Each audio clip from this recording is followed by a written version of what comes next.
Hello everyone, welcome to our channel. Today I am going to explain you the importance of geography in history.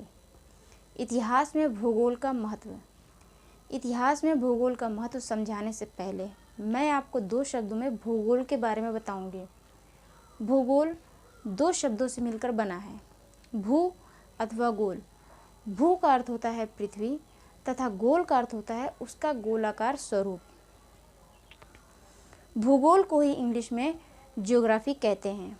भूगोल का शाब्दिक अर्थ वह विषय है जो पृथ्वी का संपूर्ण वर्णन करे, उसे भूगोल कहते हैं। भूगोल के जनक इराटोस्थनीज हैं, जो कि एक प्राचीन यूनानी खगोल शास्त्रज्ञ, भूगोल शास्त्रज्ञ एवं गणितज्ञ थे, जिन्होंने पृथ्वी की परिधि की सही गणना की, जो कि उनका सबसे प्रसिद्ध कार्य माना जाता है। इसके अलावा इन्होंने पृथ्वी से सूर्य की दूरी की सही गणना की। अब अपने टॉपिक पे आते हैं, इतिहास में भूगोल का क्या महत्व है। तो इतिहास हमें समय बताता है, जबकि भूगोल हमें स्थान बताता है। इतिहास में हम अपने अतीत की घटनाओं को पढ़ते हैं, जानकारी लेते हैं कि हमारे अतीत में क्या क्या हुआ, लेकिन भूगोल में हमें उन स्थानों के बारे में पता चलता है कि वहाँ की मिट्टी, वहाँ की वनस्पति, वहाँ का पर्यावरण कैसा था। तो इतिहास भूगोल के बिना अधूरा है। जैसे कि the physical features of a country have always affected it's history. किसी भी देश की भौतिक विशेषताओं ने उसके इतिहास को हमेशा प्रभावित किया है। फॉर एग्जाम्पल भारत एक भौतिक विशेषताओं वाला विशाल देश है, जिसमें अतीत में रहने वाले लोगों के रहन सहन के तरीके को प्रभावित किया है। जैसे कि आज हम पढ़ेंगे कि भारत को भौगोलिक रूप से किन किन क्षेत्रों में विभाजित किया गया है। तो भारत को भौगोलिक रूप से 4 क्षेत्रों में विभाजित किया गया है: the great Himalayas, the Gangetic plains, the Vindhyas of central India and the Deccan plateau. One by one करके पढ़ेंगे। द ग्रेट हिमालयाज, महान हिमालय। ग्रेट हिमालयाज को हिंदी में कहते हैं महान हिमालय। भारत में स्थित एक प्राचीन पर्वत श्रृंखला है। जो महान हिमालय है वो भारत में स्थित एक प्राचीन पर्वत श्रृंखला है। हिमालय को पर्वतराज भी कहते हैं। हिमालय की पर्वत श्रृंखलाएं शिवालिक कहलाती हैं।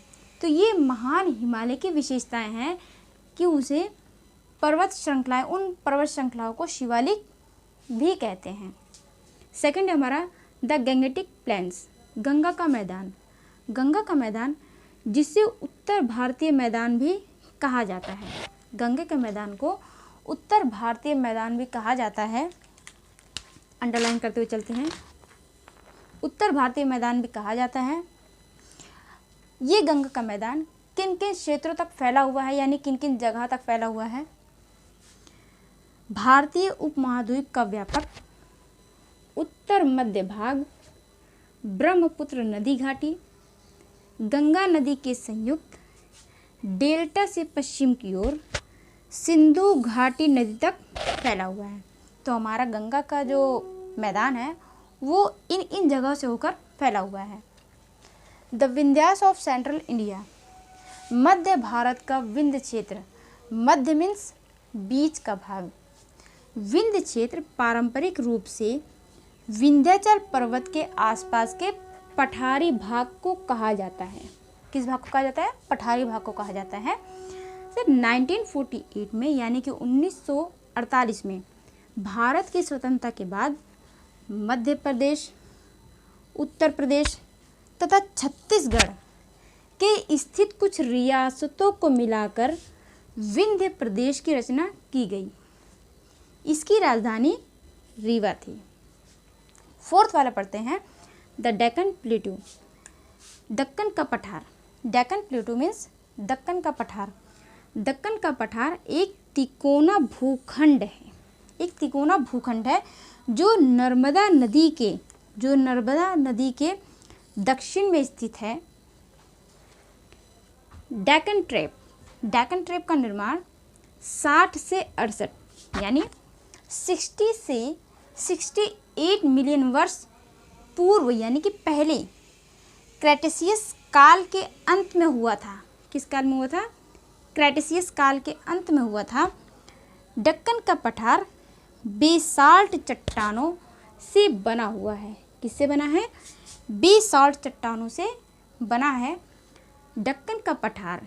इसका क्षेत्र खनिज, कृषि, जल संसाधनों से समृद्ध है। यानी कि यहाँ पर खनिज, कृषि और जल के संसाधन पूर्ण रूप से हैं। यहाँ की कृषि में है हमारा यह क्षेत्र काली मिट्टी से समृद्ध है। यहाँ की जो मिट्टी है वह काली है और कपास की खेती के लिए अनुकूल है। यहाँ यानी कि यहाँ पे जो खेती की जाती है कपास की खेती करने के लिए बहुत ही अच्छी मिट्टी यहाँ पर अनुकूल है। कुछ अन्य फसलें जैसे तंबाकू, तिलहन और गन्ना भी इसमें शामिल है। अब हमने जाना कि किस तरीके से भूगोल के माध्यम से यानी भौगोलिक रूप से हमारे भारत को किन किन क्षेत्रों में विभाजित किया गया है। तो ये 4 क्षेत्र हैं जिसमें भारत को विभाजित किया गया है, यानी भारत के विभिन्न क्षेत्रों के रूप में विभाजित किया गया है। तो ये इम्पोर्टेंस हैं, कुछ विशेषताएं उनकी। जैसे कि आज के जो हमारे टॉपिक हैं यहीं से ख़त्म होता है। उम्मीद करती हूँ कि मेरे इस वीडियो से आपको कुछ अच्छी जानकारी मिली होगी। मिलते हैं नेक्स्ट वीडियो में। Thank you.